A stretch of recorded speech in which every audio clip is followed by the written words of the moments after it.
Hello my dear students, welcome to Talking Textbooks leaving no child behind. हम लोग जो है friction chapter को स्टडी कर रहे हैं, राइट। एंड हम लोगों ने अभी तक क्या क्या चीज़ें फ्रिक्शन के बारे में स्टडी की है, वो ये है कि भाई फ्रिक्शन होता क्या है, ठीक है, और उसके कॉजेज क्या होते हैं, किन चीज़ों की वजह से फ्रिक्शन होता है प्रेजेंट, राइट। बेसिकली हम लोगों ने टाइप्स भी देखे हैं, तो ये सब चीज़ें हम लोगों ने स्टडी की है। आज हम लोग जो स्टडी करेंगे that is the rolling friction, alright. उसके कॉजेज कैसे होता है, क्या होता है, ऑलराइट, एंड ऑल अबाउट कि भाई फ्रिक्शन जो होता है उसके कुछ एडवांटेज भी होते हैं या नहीं, एंड डिसएडवांटेज होते हैं या नहीं, वट एवर जो भी हमको देखना है वो हम इसमें देखेंगे, like disadvantages and advantages basically. And we are preparing this lecture for both the examinations, right, for the school examinations as well as for the Olympiad education. तो basically आप लोग इस लेक्चर से बिल्कुल क्रैक कर पाएंगे स्कूल एग्जामिनेशन, राइट, एंड आपका जो ओलंपियाड होते हैं उनको भी। So basically we study for both, right. तो अगर आप इन लेक्चर्स को देख रहे हैं, सो आप प्रिपेयर कर सकते हैं स्कूल एग्जामिनेशन के लिए भी, और आप प्रिपेयर हो सकते हैं ओलंपियाड के लिए भी। So basically that's our motive, alright. If you want any DPP और study material you can definitely access them through the Telegram channel. All you need to do is to go on the Telegram app, write the code TTB08, alright. तो 08 आपकी class के लिए है, ठीक है। And what you can do is you can definitely join that, आप वहाँ पे ज्वाइन कर सकते हो एंड आप DPPs और स्टडी मटेरियल सबको एक्सेस कर सकते हो, alright. So basically that's our motive. And now see, this is the awesome team which is going to be helping you in every you can say in every aspect, like they will be preparing you for the school examinations as well as the Olympiad. So basically we are preparing and we are very much doing hard work for you all so that you can crack both the examinations, alright. And that's our motive too, that you should crack both the examinations, you should go for it actually. और the next thing is, जो कि आप लोग को सबको पता है लेकिन फिर भी मैं वापस बता देती हूँ बिकॉज बताना जरूरी है, right. You can go on our website www.talkingtextbooks.in, ठीक है। वहाँ पर हम लोगों ने आप लोगों के लिए 2 टाइप ऑफ पैकेजेस प्रिपेयर किए हुए हैं। Number 1 is the full package, जहाँ पे जैसे फुल पैकेज क्यों बोला गया है, बिकॉज इसके अंदर पूरा प्रोसेस है। You will be getting the study material, comprehensive and organized study material आपको मिलेगा। तो आपको जो है जगह जगह जो है एक तरीके से ढूंढना नहीं पड़ेगा, that what you have to prepare from, right. आपको मिलेंगे videos and live classes. So basically आपको जो है एक तरीके से यू कैन से सप्लीमेंट्री आपको मिलेगा, ताकि आप अपने बुक्स को समझ सको बहुत ही अच्छे से, है ना। और उसके बाद आपको मिलेगा होमवर्क चेकिंग या फिर homework submission feature, where you will be submitting the homework and we are checking it. तो बेसिकली अगर आप होमवर्क करेंगे, सबमिट करेंगे, तो आपके चांसेस क्रैक करने के ज़्यादा हो जाएंगे, राइट। और अब उसके बाद जो नेक्स्ट है वो ये है कि भाई आपको बाई वीकली क्विजेज जो है अटैम्प्ट करने का मौका मिलेगा, because we have prepared some quizzes for you all, ताकि आप क्या करें, हर एक वीक में 2 बार क्विजेज को अटैम्प्ट करें और फ्रीक्वेंटली स्टडीज करते हुए चलें। बिकॉज अगर आप फ्रीक्वेंटली करोगे स्टडीज तो बेसिकली आपको ज़्यादा लोड भी नहीं आएगा, स्ट्रेस भी नहीं होगा, राइट, एंड आप बहुत ही अच्छे नंबर से क्रैक कर पाओगे, right. And the next thing you will be getting is the periodic test papers. Periodic test papers क्यों हम लोगों ने आपके लिए अरेंज किए हैं, because they will be giving you the test of the final examination. Final में किस तरीके के आपको क्वेश्चंस आते हैं, किस तरीके का लेवल आता है, किस तरीके से पूरा फॉर्मेट होता है, उस पैटर्न से फैमिलियर करवाने के लिए we do give you such type of papers, ताकि आपको कोई दिक्कत नहीं हो और आप फाइनल एग्जाम्स को बहुत ही इजीली क्रैक कर सके। तो that's our motive and that's why we have prepared the full package, alright. Now the thing is the test series, कि भाई ऐसे लोग जो कि जिनको बहुत सारा स्टडी जो है, बहुत सारा नॉलेज हो गया है, बहुत सारा स्टडी उन्होंने कर लिया है, but they want to test themselves. If they want to test themselves definitely they can go for the test series. So basically what you will be getting the periodic test papers, recorded and live classes and biweekly quizzes. ये तीनों चीजें आपको मिलेंगी और वो भी बहुत ही कम कॉस्ट में। And even if you want the discount you can write the code CY Live. If you write this code you will be getting 30% discount over there on any of the package you buy from the talkingtextbooks.in. That is the most important thing, because क्या होगा आपको, जैसे अभी let's say आप कोई भी package खरीदना चाहते हो, राइट। तो अभी आपको ऐसा लग रहेगा 9,000 3,500 ये तो बहुत ही ज़्यादा, यू कैन से कि बहुत ही ज़्यादा कॉस्ट है। अगर ये भी आपके लिए ज़्यादा कॉस्ट है, use this code alright and get the 30% discount. अगर आपको 30% डिस्काउंट मिल जाता है तो ये तो कॉस्ट और भी कम हो जाएगी, तो एक तरीके से आपका बहुत ही फायदा होगा, राइट। इवन अब जैसे आपको कोई भी क्वेरी होता है like what are the packages, right, या फिर what can be the, you can say कि भाई क्या क्या फीचर्स हो सकते हैं, किस तरीके से ये चीज़ आपको बेनिफिट करेगी। अगर आप जानना चाहते हैं, you can call us on this number 95919549041111. That is the number. Alright, you can call us and all your queries will be resolved. So basically this is our only motive कि आपको आपके preparation में कोई problem नहीं हो, alright, और हम आपको पूरी तरीके से हेल्प कर सके. That's our only motive. Alright, तो अब जो है वो प्रॉमिस टाइम आ चुका है and you should promise yourself that you will be watching the whole lecture, you will be making proper notes and you will be revising on the daily basis. So basically आपको क्या करना है, revise करना है, ठीक है। Study के साथ साथ रिवीजन बहुत जरूरी है, बहुत बहुत बहुत ही जरूरी है। And today we are going to study what, the rolling friction. तो देखो रोलिंग फ्रिक्शन ये एक टाइप है ना, ये तो हमको पता है कि फ्रिक्शन का एक टाइप है, दैट इज द रोलिंग। हम लोगों ने अब तक फ्रिक्शन के कुछ टाइप्स देखे थे। नंबर 1 इज द स्टैटिक, जब बॉडी रुकी हुई होती है, मूव नहीं कर रही होती है, उस वक्त जो फ्रिक्शन लग रहा होता है बॉडी को रोकने के लिए, that friction is known as the static friction. फिर आता है स्लाइडिंग फ्रिक्शन, जब बॉडी बिल्कुल स्लाइड होने लगती है तब जो फ्रिक्शन उसे रोकने की कोशिश करता है, that is known as the sliding, not the static, sliding friction. और उसके बाद जब वो रोल करती है, लेट्स से अगर वो रोल करती है, जैसे टायर्स की हेल्प से वो रोल कर रही है बेसिकली, है ना, तो अगर वो रोलिंग करते हुए जाती है तो हम लोग उसको बोलेंगे that there is a rolling friction over there. So basically हम लोग देखेंगे ये जो रोलिंग फ्रिक्शन होता है इसके क्या कॉजेज होते हैं, किस वजह से रोलिंग फ्रिक्शन एग्जिस्ट करता है, और इसके कुछ एग्जाम्पल जो कि हमारे रियल लाइफ में होते हैं प्रेजेंट, और उन सबको देखेंगे। And then we will be discussing about the advantages and disadvantages of friction. That's our only motive, ठीक है। तो आज जो है हमारा यही है कि हम लोग देखने वाले हैं फ्रिक्शन के बारे में बहुत सारी चीजें। तो देखते हैं, ये चीज तो हमें पता है कि रोलिंग फ्रिक्शन क्या होता है। रोलिंग फ्रिक्शन का मतलब भाई एक ऐसा फोर्स जो अपोज कर रहा है, और ये तब एग्जिस्ट करता है मोशन को जब कभी भी एक ऑब्जेक्ट दूसरे ऑब्जेक्ट के ऊपर रोल कर रही होती है, राइट। तो दैट मीन्स कि तब रोलिंग के टाइम पर जब रोलिंग मोशन होता है तब ये रोलिंग फ्रिक्शन एग्जिस्ट करता है। ऑलराइट, तो बेसिकली हमको ये बात ऑलरेडी पता है एंड हम लोग ये भी जानते हैं कि ये जो रोलिंग फ्रिक्शन है, ये रोलिंग फ्रिक्शन किसके लिए, किससे कम है, ये स्लाइडिंग से कम है और ये स्टैटिक से भी कम है। तो बेसिकली रोलिंग फ्रिक्शन सबसे कम होता है, सबसे कम वैल्यू होती है उसकी फ्रिक्शन, अगर हम सभी फ्रिक्शंस की बात करें तो देखते हैं कि क्या चीजें होती हैं जिसकी वजह से ये फ्रिक्शन, ये रोलिंग फ्रिक्शन कॉज होता है। ऑलराइट, देखो अब मैं आपको बताती हूँ कि जैसे मान लीजिए ये एक टायर है, ऑलराइट, बेसिकली एक व्हील अगर हम बोले इसे, ठीक है। तो क्या हो रहा है, ये एक रोल करती हुई ऑब्जेक्ट है, राइट, ये हमेशा रोल करेगी। अब क्योंकि इसके ऊपर जो है वो वेट है, डेफिनेट सी बात है, अगर कोई लेट्स से कार है, लेट्स से वो अगर जो टायर है, जो व्हील है, लेट्स से वो किसी ट्रक का टायर हो, तो हम लोग ऐसे डेफिनेट से बोलेंगे कि वो किसी ना किसी ऑब्जेक्ट का वेट अपने ऊपर लेके रखा है, सही बात है।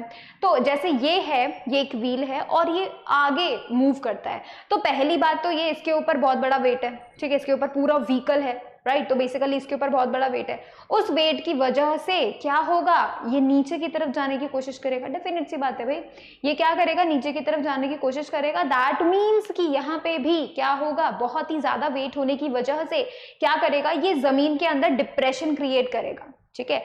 अब डिपेंड करेगा भाई कितनी ज्यादा हार्ड सरफेस है, कितनी ज्यादा सॉफ्ट सरफेस है। जैसे कि अगर यही टायर अगर हम किसी भी सॉफ्ट लैंड में लेकर चले जाएं तो वहां पे क्या होगा, डिप्रेशन ज्यादा होगा, ठीक है, और ये फंस जाएगा वहीं पर। लेकिन अगर हम इसको रोड पे लेके जाएं, बिकॉज रोड हार्ड होती है, ठीक है, तो दैट्स वाई क्या होगा, वहां पर ये रोल तो होगा लेकिन ये थोड़ा बहुत डिप्रेशन भी क्रिएट करेगा। It is temporary depression, alright. ऐसा मत सोचो कि वहां सचमुच में हमेशा के लिए गड्ढा हो जाएगा। अगर ऐसा होता तो हमारी रोज नहीं होती, फिर तो पता नहीं क्या एक बार कोई भी बॉडी जाएगी तो पूरा गड्ढा गड्ढा गड्ढा होता रहेगा। तो ऐसा नहीं होता है, गड्ढा नहीं होता है, but there is a very much low depression, but there is depression because उस वक्त उसके ऊपर से इतना बड़ा व्हीकल जा रहा होता है। तो देयर इज अ डिप्रेशन जब कभी भी कोई भी व्हील मूव करता है किसी भी सरफेस पे। देखो तो क्या हुआ, अब देखो ये है सरफेस, ब्लू कलर का जो है वो सरफेस है, ठीक है, ये एक व्हील है, ठीक है, वो क्या कर रहा है, इसके ऊपर रोल कर रहा है। अब देखो इस व्हील के ऊपर जो भी व्हीकल है या फिर इस व्हील का जो भी वेट है उसकी वजह से क्या हो रहा है, एक डिप्रेशन क्रिएट हो रहा है, मतलब हल्का सा गड्ढा हो रहा है, टेम्परेरी। ऑलराइट, और इतना होता है कि तुम्हें तो पता भी नहीं चलता, ठीक है। अब देखो क्या हुआ, जब यहाँ पे डिप्रेशन क्रिएट हुआ तो उसकी वजह से आगे, उसके आगे हल्का सा एक इंक्लाइन प्लेन हो जाता है, बिकॉज यहाँ पे तो डिप्रेशन हो गया ना, तो डिप्रेशन जब खत्म होगा तो बिल्कुल ऊंचाई होगा, ठीक है। यहाँ पर एक यू कैन से एक इंक्लाइन प्लेन होगा, क्योंकि इस डिप्रेशन की वजह से ऐसा हो रहा है, क्योंकि यहाँ पे डिप्रेशन है। अगर ये डिप्रेशन नहीं होता तो एक प्लेन सरफेस होती, राइट। डिप्रेशन की वजह से यहाँ पे एक इंक्लाइन प्लेन बन जाता है, ठीक है। और ये इंक्लाइन प्लेन क्या करता है, आगे आगे मूव करता जाता है। कैसे मूव करता जाता है, जैसे ये रोलर आगे गया, ठीक है, तो जब ये रोल होके आगे गया तो ये डिप्रेशन भी आगे चला गया, ठीक है। मैं आपको बताती हूँ कैसे। ये देखो, जैसे देखो ये है, हमने एक सरफेस बनाई है, ठीक है। इसके अब यहाँ पे एक हल्का सा डिप्रेशन है और this is a wheel, alright, this is a wheel जिसकी वजह से ये डिप्रेशन हो गया है and this is the incline plane we can say, ठीक है। अब देखो क्या होगा, जैसे ही आगे मूव करेगा, जैसे ही आगे मूव करेगा तब यहाँ पे प्रेजेंट जो भी सरफेस होगी अब वहां पे डिप्रेशन आ जाएगा और ये हल्का सा आगे चला जाएगा। सो बेसिकली ये जो इंक्लाइन प्लेन है, क्योंकि ये ऐसे रोल हो रहा है तो ये इंक्लाइन प्लेन भी ऐसे ऐसे आगे की तरफ मूव होते चले जाएगा, ठीक है। तो ये जो इंक्लाइन प्लेन है जो आगे की तरफ बार बार मूव होते चल रहा है, इसका मतलब वहां पर उसको ओवरकम करने के लिए हमको एक फोर्स अप्लाई करना पड़ेगा, ऑलराइट। एंड दैट फोर्स जो कि हम लोग अप्लाई करेंगे in opposition to that incline plane या फिर दैट डिप्रेशन जिसकी वजह से बॉडी आगे जाने की कोशिश कर रही है, तब उनको जो हमें अपोज करना होगा, दैट अपोजिशन किसके बराबर होगा, रोलिंग फ्रिक्शन के बराबर होगा, ऑलराइट। सो बेसिकली हम लोग यहाँ पे क्या कहते हैं कि जब कभी भी कोई भी टायर रोल करता है किसी भी सरफेस पे तो वो सरफेस में हल्का सा एक डिप्रेशन क्रिएट करता है। क्यों? क्योंकि वो बहुत ज्यादा हैवी हो सकता है।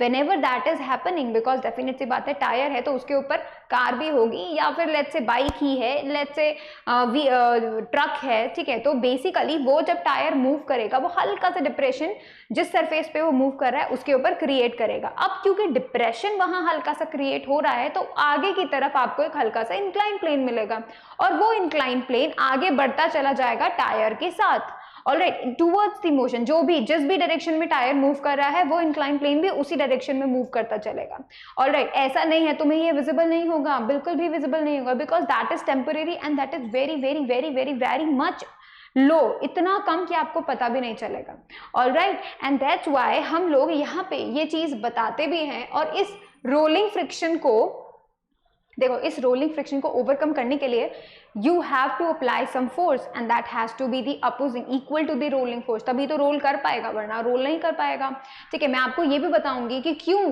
किसी भी टायर में से अगर हम हवा कम कर दे, एयर प्रेशर कम कर दे तो भी क्या इफेक्ट होता है, तब रोलिंग फ्रिक्शन का क्या होता है वो भी मैं आपको बताऊंगी। सो बेसिकली हमें सबसे पहले इसका मैकेनिज्म समझना पड़ेगा, that why the rolling friction is there, ठीक है। देखो, when a wheel rolls on a surface it deforms the surface causing depression due to its weight, क्योंकि इस जो व्हील है उसके ऊपर वेट है, दैट्स व्हाई वो क्या करेगा, वेट की वजह से सरफेस के अंदर हल्का सा एक डिप्रेशन क्रिएट हो जाएगा, alright. Also the wheel gets temporary deformed at the point of contact with the surface. अब देखो, जो कॉन्टैक्ट में है, मतलब ये जो सरफेस है जो एक्चुअली में सरफेस के साथ कॉन्टैक्ट में है, वहां पे आपको हल्का सा एक डिफॉर्मेशन मिलेगा, टायर के अंदर भी आपको डिफॉर्मेशन मिलेगा, बिकॉज ऑफ कि भाई वहां पर क्या हो रहा है, पूरा का पूरा एप्लीकेशन लग रहा है फोर्स ऑफ ग्रेविटी का, दैट मीन वहां पर वेट है ज्यादा, तो हल्का सा टायर भी क्या होगा, डिफॉर्म होगा, उसका शेप हल्का सा फ्लैटन हो जाएगा। एंड उसके साथ साथ क्या हो रहा है, उसके साथ साथ जो सरफेस है उसमें भी एक डिप्रेशन शो हो रहा है, right. Because of this an incline plane is formed in the direction of the motion of the wheel. अब क्योंकि there is a depression there, that means depression से जब बाहर आने का जो रास्ता होता है that is the incline plane, right. तो ये जो इंक्लाइन प्लेन होगा ये उसके मोशन में ही क्रिएट होता चला जाएगा, तो मतलब दिस विल मूव फॉरवर्ड, ठीक है। जैसे जैसे ये रोल होता चला जाएगा वैसे वैसे वो मूव होता चला जाएगा, कौन, incline plane in the direction of the motion, right. अब देखते हैं, thus a force has to be applied to overcome this deformation and is equivalent to the rolling friction. अब क्योंकि ये जो deformation create हुआ है, इसको avoid करने के लिए, इसको overcome करने के लिए there has to be an application, right? There has to be a force जो कि इसको oppose करे, and that has to be equal to the rolling friction, and that's how the rolling friction exists, right? That's why it causes, क्योंकि there has to be a force to remove this inclined plane basically, right? This is the only reason कि भाई rolling friction हो रहा है, because ये बात आपको समझनी जरूरी है that there has an inner depression, ठीक है, एक depression हो गया है, you can say एक deformation हो गया, उसका shape हल्का सा change हो गया है, because definite सी बात है, कोई भी weight अगर किसी body किसी surface पे लगाया जाएगा तो उसका हल्का सा आपको shape लगेगा, change लगेगा, right? It happens into everything. देखो जो hard objects होती हैं, ठीक है, just like this pen, ऐसा नहीं है मैं इस पेन को पकड़ रही हूँ या मैं इस पेन को प्रेस करने की कोशिश कर रही हूँ, तो देखो जब हम प्रेस करने की कोशिश करते हैं ना, तो हमारे हाथ की जो फिंगर्स है, हमारे हाथ की जो सरफेस है, इसका भी आप देख सकते हैं डिफॉर्मेशन हो रहा है, राइट? आप खुद से भी पेंसिल को पकड़ के देखो, उसको प्रेस करके देखो, खुद से देखो आप, तो आपको लगेगा दैट यस हमारे फेस जो हमारा यू कैन से हमारी जो फिंगर्स हैं उनकी जो सरफेस है, राइट, उसका सरफेस का भी डिफॉर्मेशन हुआ, और आपको इसका डिफॉर्मेशन का तो पता ही नहीं चला। क्यों? Because this is hard, right? Hard surfaces का डिफॉर्मेशन होता है बट इतना कम होता है कि तुम्हें पता भी नहीं चलता, लेकिन जो सॉफ्ट होते हैं जैसे कि हमारे हैंड में मसल्स हैं, right, that's why it is compressible. हम हल्का सा कंप्रेस करते हैं, ठीक है, हम इसको प्रेस करते हैं तो फिर it shapes changes, and that is why इसका शेप आपको चेंज होता हुआ दिख गया लेकिन इसका शेप आपको चेंज होता हुआ नहीं दिखा, क्योंकि जब हमने इसको प्रेस किया, this is a hard object and that's why इसके अंदर जो डिफॉर्मेशन क्रिएट होगा वो इतना कम होगा कि आपको पता भी नहीं चलेगा बेसिकली, ठीक है। तो it depends on the surfaces. Mud अगर सरफेस होती यहाँ पे जिस पे भी टायर मूव कर रहा है तो आपको गड्ढा दिखता, डेफिनेट सी बात है, बिकॉज वो मड सरफेस है, वो बहुत जल्दी से क्या कर सकती है, डिफॉर्मेशन कर सकती है, अपना शेप चेंज कर सकती है because of the application of force, right. लेकिन अब जो रोड है वो तो हार्ड सरफेस है as compare to the mud surface, ठीक है। तो अब क्या होगा, बिकॉज वो एक हार्ड सरफेस है तो डिफॉर्मेशन उसके अंदर भी हो रहा है, but you are not even getting able to see that naked, right, naked eyes से हम उसको नहीं देख सकते हैं। तो बेसिकली आपको क्या करना है, आपको इंपॉर्टेंटली इस चीज को देखना है, समझना है दैट व्हेनेवर अ व्हील और you can say a tyre rolls on a surface on road, क्या होगा, एक हल्का सा डिप्रेशन रोड में क्रिएट होगा, and due to that depression there is an inclined plane, alright. और ये जो इंक्लाइंड प्लेन है ये आगे की तरफ मूव होता चला जाएगा बिकॉज ये जो रोल है या फिर यू कैन से जो व्हील है, जो टायर है, वो भी आगे की तरफ मूव होगा। तो ये जो इंक्लाइंड प्लेन है ये टूवर्ड्स दी, जिस भी डायरेक्शन में मूव कर रही है बॉडी उसी डायरेक्शन में ये मूव करेगा, राइट। एंड इसको ओवरकम करने के लिए, ऑलराइट, इस चीज को ओवरकम करने के लिए there has to be a force and that is equivalent to the rolling friction, that's why there is the cause of the rolling friction, right. तो इस तरीके से आपको पता चलेगा कि भाई ये रोलिंग फ्रिक्शन क्यों एग्जिस्ट करता है, ऑलराइट। अब हम देखते हैं कि भाई थोड़ी सी और चीजें, जितना ज्यादा ये आपको जो दिख रहा है ये तो बहुत ही बड़े लेवल का है, राइट, आपको बहुत ही मैग्नीफाइड वर्जन में ऐसा दिख रहा है, इस तरीके का डिप्रेशन दिख रहा है, लेकिन जितना यहाँ पे कम डिप्रेशन होगा, ठीक है, बिकॉज रोड्स में आपको डिप्रेशन नहीं दिखता है, राइट, लेकिन आप ये बात देख सकते हैं कि जब कभी भी वहां पे बहुत ही ज्यादा हैवी व्हीकल चला जाए, बहुत ही ज्यादा हैवी व्हीकल चला जाए, तो फिर आपको डिप्रेशन रियली में विजिबल होगा, एंड दैट इज व्हाट कि उसमें गड्ढा फॉर्म हो जाएगा, ऑलराइट। तो बेसिकली अगर आपको ऐसा दिखे तो आप समझ जाओगे, जैसे ऐसे जो रोड्स होते हैं जिनके ऊपर से रेगुलर जो है हैवी व्हीकल्स जाते हैं लाइक ट्रक्स एंड ऑल, तो उसके अंदर आपको डिफॉर्मेशन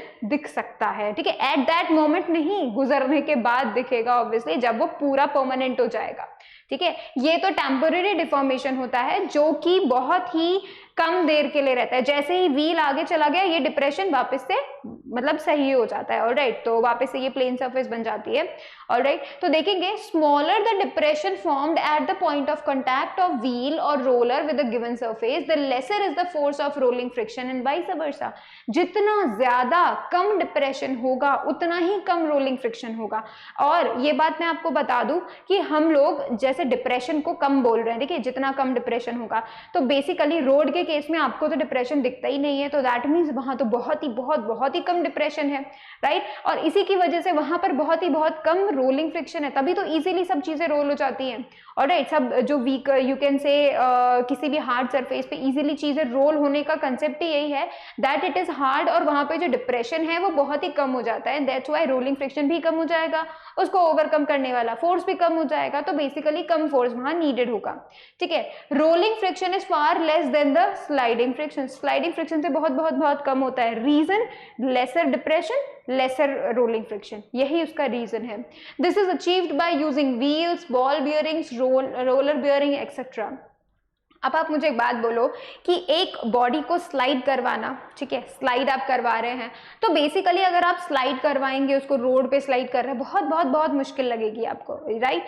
लेकिन अगर आप उसको रोल करवाएंगे तो बहुत इजीनेस हो जाएगा। तो बेसिकली इस काम को करने के लिए, ताकि हमारा इजीनेस बना रहे, रोलिंग फ्रिक्शन को कम करने के लिए, फ्रिक्शन को किसी तरीके से कम करने के लिए, what we use wheels, we use ball bearings, ठीक है, ये भी जो है वो यूज होते हैं to overcome the friction, right. Roller bearings, ये सब चीजें जो यूज होती हैं वो इसी रोलिंग फ्रिक्शन को कम करने के लिए यूज होती है, right, all type of frictions को, ठीक है। अब आप एग्जाम्पल्स देखो कि देखो यहाँ आपको ये जो व्हील आप देख रहे हैं, जिस पॉइंट पे वो से रोड से कांटेक्ट में है, उसका शेप देखो किस तरीके का हो गया है। और ये शेप कब हुआ, जब इसके अंदर एयर प्रेशर कम होता है। तो जब भी एयर प्रेशर कम होगा तो क्या होगा, एक तो डिफॉर्मेशन ज्यादा होगा, ठीक है, बॉडी का डिफॉर्मेशन ज्यादा होगा, ठीक है। इस टायर का होगा, वायर तो नहीं, टायर का होगा डिफॉर्मेशन ज्यादा, लेकिन आपको इस सरफेस का तो कुछ पता नहीं चल रहा, राइट, बिकॉज सरफेस तो बिल्कुल हार्ड है, उसमें बहुत ही कम होगा और हमें कभी पता भी नहीं चलेगा कि डिप्रेशन हो भी रहा है कि नहीं हो रहा। लेकिन आप इस टायर का डिफॉर्मेशन जरूर देख सकते हैं, which is very much less. तो हम बोलेंगे इसके अंदर जो एयर प्रेशर है वो भी कम है, डेफिनेट सी बात है, कम है तभी तो ऐसा शेप हो रहा है ना उसका। इसके अंदर वो कैसे एयर बहुत ही कम है। तो देखो, more force is required when the tyres do not have sufficient air pressure, जब सफिशिएंट एयर प्रेशर नहीं होता है तो उनको ज्यादा फोर्स लगाना पड़ता है मूव करने के लिए एक्चुअली, ठीक है। Conversely if the tyres are heavily inflated, मान लो एक टायर में पूरी फुल हवा डाल दी, ठीक है, पूरी फुल हवा हमने उसके अंदर डाल दी, एयर प्रेशर बिल्कुल मैक्सिमम स्टेट पे है, तब आपकी जो राइड होगी वो बम्पी हो जाएगी, बिकॉज वहां पे डिफॉर्मेशन हो ही नहीं पा रहा होगा, ठीक है। तो बेसिकली अगर डिफॉर्मेशन नहीं होगा तो मूव नहीं कर पाएंगे, and it always causes the bumps, ठीक है। तो बेसिकली आपको अगर ऐसा बम्पी राइड मिल रही है तो दैट मीन्स मेक श्योर कि आपका जो एयर प्रेशर है वो ज्यादा नहीं होना चाहिए, alright. There has to be some fix value for different tyres, ठीक है। The deformation produced is very small, बहुत ही कम डिफॉर्मेशन होगा, that's why hence the rolling friction decreases, और इसकी वजह से ही आपको जो है एक बम्पी राइड मिल सकती है। Alright, ride becomes very bumpy. Furthermore, it becomes difficult to apply brakes as the vehicle does not stay on its path during the application of the brakes. तो basically उस टाइम पे break लगाना भी मुश्किल, right, उस time पे गाड़ी को चलाना भी मुश्किल, बिकॉज बहुत ज्यादा एयर हो जाएगा। तो बेसिकली आपको ये चीज का ध्यान रखना है कि जो एयर होगी वो कम भी नहीं होना चाहिए, भाई इतना कम भी नहीं होना चाहिए। देखो कितना ज्यादा ये जो है डिफॉर्मेशन हो रहा है, तो यहाँ पे रोलिंग फ्रिक्शन ज्यादा हो जाएगा, जिसकी वजह से यहाँ पे व्हीकल्स को मूव करना मुश्किल हो जाएगा। अगर ज्यादा आपने एयर डाल दी तो उसकी वजह से लेस डिप्रेशन होगा, ठीक है, लेस डिप्रेशन की वजह से आपकी जो राइड है वो बम्पी हो जाएगी, बिकॉज रोलिंग फ्रिक्शन वहां पे कम हो जाएगा। तो basically you need a rolling friction, एक fixed rolling friction, or you can say sufficient rolling friction there has to be needed if you want to go very much smoothly. All right, so basically that was the needed. All right,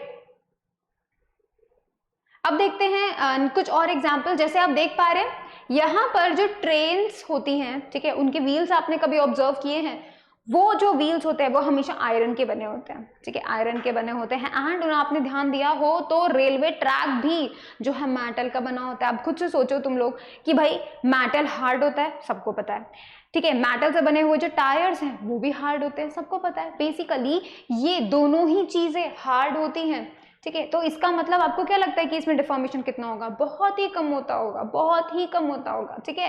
देखो, the wheels of the train are made of steel and so are the railway tracks, thus the deformation produced in them very small and hence they have very small rolling friction, बहुत ही कम rolling friction होता है। क्यों? क्योंकि deformation बहुत ही कम होता है, मेटल का है ना, हार्ड सरफेस है, तो डिफॉर्मेशन भी कम हुआ, जिसकी वजह से क्या हुआ, रोलिंग फ्रिक्शन भी कम हुआ. Alright, it is because of this small rolling friction that the train runs very fast, and this is the reason they run very fast, because there is very much less rolling friction. ठीक है, तो अगर rolling friction ज्यादा होता तो हमारी train उतनी fast नहीं जा पाती, राइट. तो बेसिकली हम लोग ये देख रहे हैं कि कम rolling friction है. कम rolling friction किसकी वजह से, there is less, you can say the deformation. less deformation किसकी वजह से, हार्ड सर्फेसेस की वजह से. और क्यों भाई, ये दिखता है कि भाई स्टील का बना हुआ है, राइट.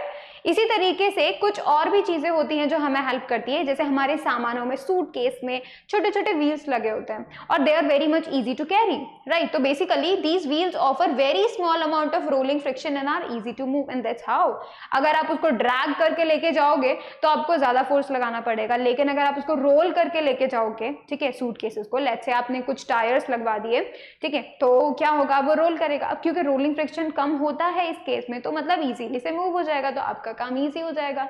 इसी तरीके से जो स्केट्स होते हैं, ठीक है, रोलर स्केट्स जो होते हैं ना, वो भी आपको इसी तरीके से होता है, क्योंकि उसके अंदर भी टाइनी व्हील्स होते हैं, छोटे छोटे व्हील्स नीचे लगे होते हैं, right. These wheels have very small rolling friction and help in fast motion of the skater. तभी तो वॉकिंग करना और उस पे जाना, स्केट्स पे जाना, या फिर रन करना और स्केट्स पे जाना would be very much fast as compare to the running, because there is the friction जो कि ओवरकम हो गया है, राइट. रोलिंग फ्रिक्शन बहुत ही कम हो गया है, that's why there is that कि भाई बहुत जल्दी हम लोग फास्ट चल पा रहे हैं. Now let's talk about the advantage of friction. देखो एडवांटेज क्या है. अब तुम तो बोलोगे बच्चा गिर रहा है, ये एडवांटेज कैसे हुआ, this is not the advantage, but there is a need. भाई वहां पे फ्रिक्शन है तब हम वॉकिंग कर पाते हैं. आप नॉर्मली, आप मुझे बताओ, क्या आप नॉर्मली फिसलते फिसलते चलते हो क्या, नहीं. हम लोग इजीली अच्छे से मूव कर पाते हैं because there is the sufficient friction you needed to walk. ज्यादा फ्रिक्शन होगा तो दिक्कत, कम फ्रिक्शन होगा तो दिक्कत. तो basically you need a sufficient amount of friction जो कि चलने में आपको हेल्प करे. अगर फ्रिक्शन कम हुआ तो आप इस तरीके से फिसल के गिर जाएंगे, और अगर फ्रिक्शन ज्यादा हुआ तो आप चल भी नहीं पाएंगे. तो basically there is a very little friction on a wet polished surface. अगर बहुत ही ज्यादा पॉलिश सरफेस हो और वो भी वेट हो तो दैट मीन्स आपका फिसलना पक्का. So it is easy to slip on such floor. तो जैसे अपन बोल सकते हैं मार्बल फ्लोर के ऊपर आपने क्या किया, जैसे आपने सोप सोल्यूशन डाल दिया, ठीक है, साबुन का पानी डाल दिया. अगर आप ऐसा कर देते हैं, ठीक है, और उसके ऊपर चलने की कोशिश करते हैं, तो मैं पहले ही बता दूं ऐसा कभी मत करना, बिकॉज आप बुरी तरह गिरोगे. क्योंकि उस वक्त क्या होगा, पहले तो वो पॉलिश सरफेस है, मार्बल का फ्लोर है, राइट. सेकेंड थिंग, उसके ऊपर आपने सोप सोल्यूशन डाल दिया है, तो basically you have reduced the friction. आपने जब फ्रिक्शन को रिड्यूस कर दिया, जो कि नेसेसरी था चलने के लिए, आपने उसी को रिड्यूस कर दिया है, तो अब वो आपको पक्का गिराएगा, ठीक है. तो basically you should not do that. Alright, next चीज आप देखो, ये जो नेल है जो कि दीवार के अंदर हम लोगों ने क्या किया है, हैमर किया है, राइट. सो बेसिकली वो अंदर कैसे रह जाती है, बाहर क्यों नहीं आती, फ्रिक्शन की वजह से वो वहीं अटक जाती है. इवन इसके ऊपर हम कई सारी चीजें टांग भी सकते हैं, हैंग भी कर सकते हैं, फिर भी ये बाहर नहीं आएगी, बिकॉज जितना ज्यादा फ्रिक्शन इसको होल्ड करके रखना होगा, मतलब जितना ज्यादा फ्रिक्शन वहां प्रेजेंट होगा, ये उतना ही स्ट्रांगली होल्ड करके रखेगी वहां पे. तो बेसिकली यहाँ पे भी फ्रिक्शन का यूज हो गया, that it is stick in the wall, ठीक है, for very much long time, right.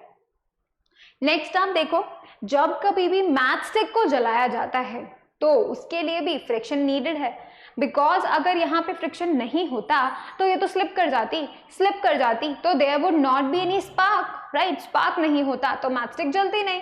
तो बेसिकली यहाँ पर भी आपको फ्रिक्शन चाहिए, नीडेड है यहाँ पे भी friction. It would not be possible to light a match stick without friction between its head and the side of the match box. Side of the match box आप देख सकते हैं, यहाँ पे क्या होता है, केमिकल लगा होता है, that chemical surface is totally rough, ठीक है. क्योंकि रफ है तो फ्रिक्शन दे रही है ना वो, क्योंकि इसमें ग्रूव्स हो गए, हिल्स एंड वैलीज हो गई, तो definitely there would be friction. And friction की वजह से क्या होगा, हीट इंक्रीज होगा.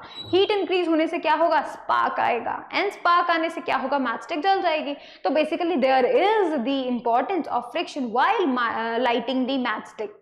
ऑलराइट, कुछ और एग्जांपल्स देखें, जैसे कि देखो, car and buses are able to run on roads because of friction between the tyres and the road. अगर वहां फ्रिक्शन नहीं है तो मैंने आपको बताया था, लेस रोलिंग फ्रिक्शन होगा तो मूव नहीं कर पाओगे. तो there has to be friction between the tyres and the road, ताकि जो रोड पे चलने वाले जो भी व्हीकल्स हैं वो इजीली मूव कर सके. So there is friction needed, ठीक है. अगर यहाँ फ्रिक्शन नहीं होता तो मूव नहीं कर पाता, ठीक है, रोल नहीं कर पाता बेसिकली. नेक्स्ट आप देखो, आपको लिखने के लिए भी जो है फ्रिक्शन चाहिए, ठीक है। खुद से आप फील करो, जब आप फील करोगे, जब आप लिख रहे होंगे, ठीक है, तो आपका पेन फिसलेगा नहीं। आप जहां तक चाहते हो, आप ए बनाना चाहते हो ना, वो वहीं तक चलेगा, because you are doing that and friction is helping you in doing that. अगर बहुत ही स्मूथ सरफेस होती है, जैसे कि आप कोशिश करो किसी भी मार्बल पे लिखने की कोशिश करो, आपका पेन बार बार जो है स्लिप हो जाएगा, इंक भी नहीं चलेगी अच्छे से, तो वो आप लिख ही नहीं पाओगे, ठीक है। तो आप एक बहुत ही शाइनी सरफेस पे लिखने की कोशिश करो, आप कोशिश करो ग्लास पे लिखने की कोशिश करो, नहीं लिख पाओगे। आप पेपर पे लिखो, लिख जाओगे। कैसे लिखोगे? Because there has to be a friction between the nib, that is the pointing, ठीक है। तो मतलब जो पेन का निब होता है उस पे और पेपर पे जो है फ्रिक्शन चाहिए, and due to that friction you are able to write. Alright, तो बेसिकली फ्रिक्शन आपको लिखने में भी हेल्प करता है। सोचो, आपको ये बात पता थी क्या? बिल्कुल नहीं पता, हो सकता है किसी बच्चे को पता भी हो, है ना। बट बेसिकली मैं आपको बता दूं कि लिखने के लिए भी आपको फ्रिक्शन चाहिए, इवन आपको वॉक करने के लिए तक फ्रिक्शन चाहिए। भाई सोचो, बिना फ्रिक्शन तो वॉक नहीं कर पा रहे हम लोग। अब देखो, it is because of friction between the brake shoes and wheels that bicycles and automobiles stop when brakes are applied। तो मतलब ब्रेक लगाने के लिए भी फ्रिक्शन चाहिए। अगर फ्रिक्शन नहीं हो तो मुश्किल है, ब्रेक ही नहीं लगेंगे। फ्रिक्शन नहीं होगा तो ब्रेक ही नहीं लगेंगे, और ब्रेक नहीं लगेंगे तो आपको नुकसान होगा, बिकॉज गाड़ी रुकेगी नहीं, राइट, बाइसाइकिल रुकेगी नहीं, आप गिर जाएंगे, एक्सेट्रा एक्सेट्रा, बहुत सारा नुकसान हो सकता है। तो बेसिकली आपको ये बात ध्यान रखनी है, there has to be a friction between the brake shoes and the tyres, right. तो बेसिकली इस तरीके से इतने सारे डिफरेंट वेज है जैसे आपको फ्रिक्शन हेल्प कर सकता है, राइट, सर्वाइविंग में हेल्प कर सकता है। बेसिकली आपके बहुत सारे कामों को ईजियर बनाता है फ्रिक्शन। अब हम बात करते हैं कुछ डिसएडवांटेजेस की। भाई ऐसा तो नहीं है कि फ्रिक्शन के सारे एडवांटेजेस ही हो, कुछ थोड़े बहुत डिसएडवांटेजेस भी होते हैं, ठीक है। हर किसी की कुछ अच्छी बातें होती हैं, हर किसी की कुछ गंदी बातें भी होती हैं, ऑलराइट, गंदी तो नहीं, बुरी बोल सकते हैं हम लोग, राइट। तो बेसिकली इसकी भी कुछ बुरी बातें हैं, यानी कि डिसएडवांटेजेस हैं कि कुछ ना कुछ नुकसान ये हमारा कर ही देता है। जैसे आप देखो, heat produced in the moving parts of machinery due to friction results in wear and tear of the parts. क्या होता है, जो मशीन्स होती हैं, ठीक है, बहुत सारी मशीन्स होती हैं, उसमें क्या होता है, अगर वहां पर फ्रिक्शन होता है तो उसकी वजह से क्या होगा, जैसे दो रफ सरफेसेस, ये बात तो सही है भाई, सरफेसेस तो बहुत सारी सब रफ होती हैं, राइट, किसी में रफनेस ज्यादा होती है, किसी में कम होती है। तो बेसिकली अगर मानो मशीन के पार्ट्स हैं, वो एक दूसरे के क्या कर रहे हैं, एक दूसरे से रब हो रहे हैं, लेट से उनका कुछ सिस्टम ही ऐसा है कि वो एक दूसरे से रब हो रहे हैं, पूरा मशीनरी वर्क कर रहा है, राइट। लेकिन इस रबनेस की वजह से क्या होगा, फ्रिक्शन होगा डेवलप, फ्रिक्शन होगा तो हीट डेवलप होगा, हीट डेवलप होगा तो क्या होगा, जो उसकी रफनेस है, जो उसका हील्स और वैलीज है, वो सब क्या हो जाएंगे, डिस्ट्रॉय हो जाएंगे, they become plane, they will become highly polished, alright. And that's how क्या होगा, मशीनरी खराब हो जाएगी, बिकॉज वहां पर फ्रिक्शन अब बहुत ही कम हो चुका है, राइट। उस फ्रिक्शन की वजह से उसने क्या किया, ग्रूव फिनिश कर दिए, फ्रिक्शन को खुद को बहुत ही कम कर लिया, एंड दैट्स व्हाई जो मशीनरी है वो प्रॉपर वर्किंग नहीं कर पाएगा। तो आपको क्या करना पड़ता है, और कई बार पूरा पार्ट्स गिर जाते हैं, मशीन खराब हो जाती है, you have to buy another one, alright. तो बेसिकली आपको ये ध्यान रखना होता है दैट मशीनरी में भी ऐसा होता है, फ्रिक्शन की वजह से नुकसान पॉसिबल होता है, एंड दैट्स वाई बहुत बड़ी मशीन को भी रिप्लेस करना पड़ता है। ऑलराइट, नेक्स्ट आप देख सकते हैं फॉरेस्ट फायर्स। देखो, क्योंकि हम ये बात जानते हैं कि जो ड्राई लीव्स होती हैं, ड्राई यू कैन से स्टेम्स होते हैं, राइट। तो जब कभी भी ऐसे बहुत जोर से विंड चलती हैं, ठीक है, बहुत जोर से विंड चलती है, तो क्या होता है, जो ट्रीज होते हैं वो एक दूसरे के रब करते हैं। जब वो एक दूसरे के रब करते हैं तो क्या होता है, अब क्योंकि उनकी सरफेसेस तो हार्ड हैं, राइट, यू कैन से रफ हैं, ठीक है, तो क्या होगा, अगर वो एक दूसरे से रब करेंगे तो क्या होगा, हीट जनरेट होगा, स्पार्क जनरेट होगा, उसकी वजह से आग लग जाएगी। और अगर एक जगह आग लग गई, फॉरेस्ट फायर का ऐसा होता है कि वो पूरे फॉरेस्ट में आग लगवा सकता है अगर किसी ने नहीं बुझाया तो, राइट। तो बेसिकली क्या हो सकता है, फॉरेस्ट फायर जो अपने आप लगने वाली आग है वो भी फ्रिक्शन की वजह से लगती है, एंड हमारे लिए तो नुकसान की बात है बिकॉज ट्रीज फिनिश होते हैं। तो बेसिकली यहाँ पर बहुत बड़ा नुकसान पॉसिबल हो सकता है। नेक्स्ट अगर हम बात करें तो टायर्स की, आपने नोटिस किया होगा जब नया टायर होता है तो कितना शानदार, कितना चमचमाता दिखता है, उसमें अच्छे ग्रूव्स होते हैं, स्पेसेस होते हैं, बहुत अच्छे से मूव करता है। बट जैसे जैसे आप उसको यूज करो, let's say 3 years 4 years 5 years, आप जैसे जैसे उसको यूज करते चलते हो, उसके वो ग्रूव्स फिनिश होने लगते हैं। क्यों फिनिश होने लगते हैं, और उसकी वजह से we have to change that tyre ताकि हम अच्छे से मूव कर सके। तो बेसिकली नुकसान हमारा हुआ, हमें दूसरा टायर लगाना पड़ा, राइट। अब ये क्यों हुआ, ये ग्रूव्स फिनिश कैसे हुए, ठीक है, हमारे खुद के शूज के सोल्स हैं वो ख़त्म हो जाते हैं, उसके नीचे जो ग्रूव्स होते हैं वो फिनिश हो जाते हैं जब हम उसको रेगुलर 2-3 ईयर्स तक यूज़ करते हैं। तो बेसिकली ये ऐसा क्यों हुआ? Due to friction. तो हमारा नुकसान हुआ। तो ये फ्रिक्शन की वजह से नुकसान भी होता है, डिसएडवांटेजेस भी होते हैं, है ना। बेसिकली यही सारे डिसएडवांटेजेस होते हैं। और फोर्स ऑफ फ्रिक्शन को ओवरकम करने के लिए हमारी एनर्जी भी वेस्ट हो जाती है। तो बेसिकली नुकसान हमारा ही, हमारी एनर्जी जा रही है, हमारे जूते हमको नए लेने पड़ रहे हैं, टायर्स बदलवाने पड़ रहे हैं, मशीनरी बदलवानी पड़ रही है। तो बेसिकली ये डिसएडवांटेजेस भी हैं। तो अब आप डेफिनेटली समझ गए होंगे, ये बात तो मुझको पता है कि भाई अब आप बिल्कुल इस चीज़ को समझ गए होंगे दैट जो फ्रिक्शन है वो आपका फ्रेंड भी है, ठीक है, और वो आपका दुश्मन भी है। That means friction is a friend and foe both, right. तो हम ये भी बोल सकते हैं friction is the necessary evil. इसका मतलब ज़रूरी है, ऑब्वियस सी बात है। अगर आप वॉक करना चाहते हो, फ्रिक्शन इज नीडेड, ज़रूरी है। अगर आप लिखना चाहते हो, ठीक है, कॉपी में राइट करना चाहते हो, फ्रिक्शन इज नीडेड, ज़रूरी है, ऑलराइट, उसके बिना आप नहीं कर पाओगे। So basically it is important, it is necessary in your life. You have to write, you have to walk, so that is the necessary part and that's why friction is a necessary evil. Because थोड़े time बाद जो है वो क्या कर सकता है, नुकसान भी कर सकता है, ऑलराइट। लिखते लिखते हो सकता है तुम्हारे, जैसे हम पेंसिल से लिखते हैं ना, तो हम उसको शार्प करते हैं, शार्प करते हैं तो पेंसिल बिल्कुल शार्प बढ़िया सी हो जाती है, फिर हम लिखने लगते हैं, लिखते लिखते लिखते लिखते वो छोटी हो जाती है। कौन खत्म करता है उसको? उसको खत्म करता है कौन? Friction, alright. और फ्रिक्शन की वजह से ही जो उसके पार्टिकल्स है, पेंसिल का जो ग्रेफाइट है, उसको वो पेपर पे स्टिक कर देता है। तो बेसिकली जो चीज़ें हैं, बहुत सारी ऐसी चीज़ें हैं जहाँ पर फ्रिक्शन ज़रूरी है, और कई बार ऐसी चीज़ें भी होते हैं जहाँ पर फ्रिक्शन जो है इम्पॉर्टेंट नहीं है।